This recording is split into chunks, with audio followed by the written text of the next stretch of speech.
Ce matin, elles sont trois. Trois femmes qui partagent la même maladie et le même espoir, retrouver un peu de répit face à l'endométriose.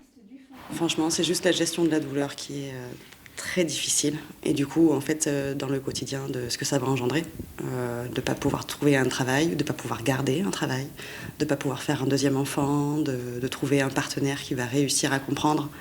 C'est une maladie invisible, donc c'est pas toujours compris et pas toujours, on va dire, toléré d'être malade. Une maladie invisible, prise en charge pour les cas les plus sévères dans cet hôpital de jour depuis quelques semaines. Pour accompagner les patientes, un sexologue, un algologue spécialiste de la douleur, un kinésithérapeute et une sage-femme. Effectivement, on va être beaucoup sur les émotions. Et ce jour-là, un temps d'échange avec cette psychologue.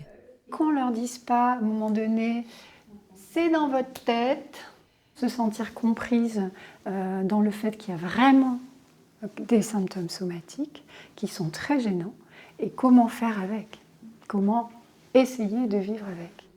Un accompagnement essentiel quand on sait qu'il faut aujourd'hui en moyenne 7 ans pour diagnostiquer la maladie.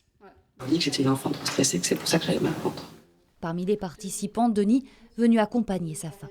Je viens pour m'accompagner et aussi à la fois pour moi, pour mieux comprendre et j'essaie de l'épauler. Il y a un besoin de fédérer un peu les choses, d'avoir un parcours complet pour l'endométriose. En Dordogne, ça représenterait environ 2500 à 4000 patients, donc c'est vraiment c'est énorme.